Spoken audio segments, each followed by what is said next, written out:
যেই প্যাটার্ন, মানে পলিটিক্সের তো একটা প্যাটার্ন আছে, পলিটিক্স তো একটা অ্যাক্টিভিজমের জায়গা, যে একজন এলাকায় একটা উপজেলায় পলিটিক্স করে বা জেলায়, তো মানুষ কি দেখে যে ক্ষমতাসীন দল 100 বাইক নিয়ে শাঁ করে চলে যাচ্ছে, সেখানে ধুলো উড়ে মানুষের মাথায় লাগতেছে, যিনি নেতা তাকে সামনে পিছনে লোকজন, এই যে প্যাটার্নটা, তা আমরা বলেছি যে না, দেখেন বাইক নিয়ে শোডাউন দেয়া, হাজার হাজার মানুষ রাস্তা আটকে অন্য মানুষকে কষ্ট দেয়া,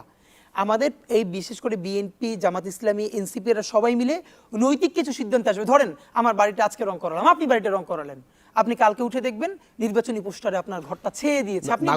মন খারাপ করবেন। নাগরিক পার্টি তো নতুন ধারা রাজনীতির কথা বলেছে, এবং কিন্তু আমরা তো দেখছি তারাও তো একই শোডাউন দিচ্ছে। এখন এখানে দুইটা ব্যাপার দেখেন, এইখানে ধরেন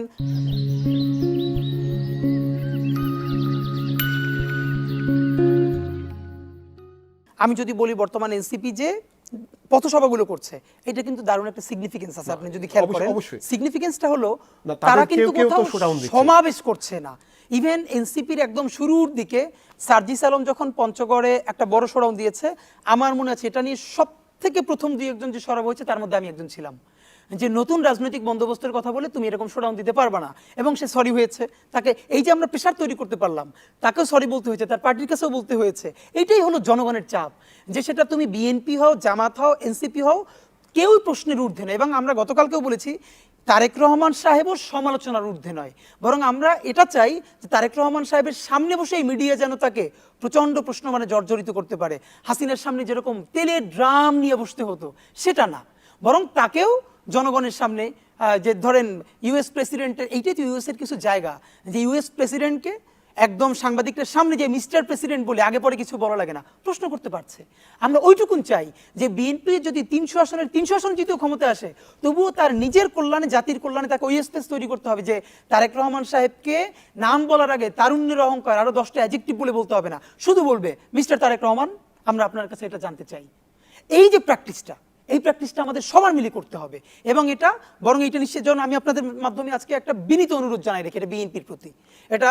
এবং এই দায়টা বিএনপিকেই করতে হবে, কারণ তারা যেহেতু দাবি করে তারা সব থেকে বড় দল এবং জুলাইয়ের সব থেকে বড় স্টেক হোল্ডার, সুতরাং কিছু নজির তাকে স্থাপন করতে হবে। আপনি যেমন বলছিলেন যে তারেক রহমান সাহেবেরও কিন্তু পোস্টার নিয়ে অথবা তার নামেও বাজে স্লোগান দেওয়া হচ্ছিল, এখানে কিন্তু একটা কারণও আছে। ধরেন শুধু ষড়যন্ত্র না, সবকিছু ষড়যন্ত্র দিয়ে হলে হবে না, এর কিন্তু কিছু ইম্প্যাক্ট আছে। একদম প্রমাণ সহ যদি বলি, আমি আমার উপজেলায় দেখলাম যেই লোকটাকে সবাই চেনে, সে ইয়াবার ব্যবসা করে, গাজার ব্যবসা করে, মাদকের ব্যবসা করে, এমন কোনো খারাপ কাজ নেই সে করে না, এবং এইগুলো সে একটা পলিটিক্যাল শেল্টারের মধ্য দিয়ে করে, রাইট? আওয়ামী লীগের সময় করেছে, বিএনপির সময় বিএনপি দিয়ে করবে। তো এই লোকটাকে থানা ধরে না, পুলিশ ধরে না, কারণ সব জায়গায় সে টাকা পয়সা দিয়ে ঠিক রাখে। এবং আগে সে কি করেছে, এই যে ধরে না সোজা সবটা বললে, শেখ মুজিবের যে এইবার জনরোষের শিকার হতে হলো, এইটা কিন্তু ইভেন বেগম জিয়া পর্যন্ত তার সারা পলিটিক্যাল ক্যারিয়ারে শেখ মুজিবকে নিয়ে তো কখনো কোনো খারাপ কথা বলেন নাই। ইভেন আমি দেখেছি জামাত ইসলামের মতিউর রহমান নিজামী, তিনিও যখন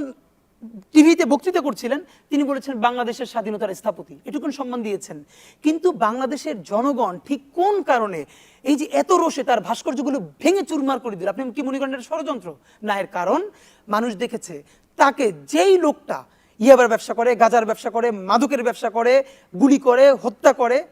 সেই লোকটার সমস্ত ক্রাইমকে ঢেকে দিচ্ছে এই ছবিটা ব্যবহার করে, এটা দিয়ে সে লেজিটিমেসি, এর মানে সে এইটাকে সিম্বল হিসেবে মনে করছে যে এই সিম্বলটা হলো সকল অপরাধকে ঢেকে দেওয়ার সিম্বল, আয়নাঘর, গুম, খুন, ধর্ষণ, হত্যা, এগুলোকে পার পেয়ে যাওয়ার সিম্বল। সুতরাং ওই সিম্বল ভেঙে ফেলতে হবে, ব্যক্তি না।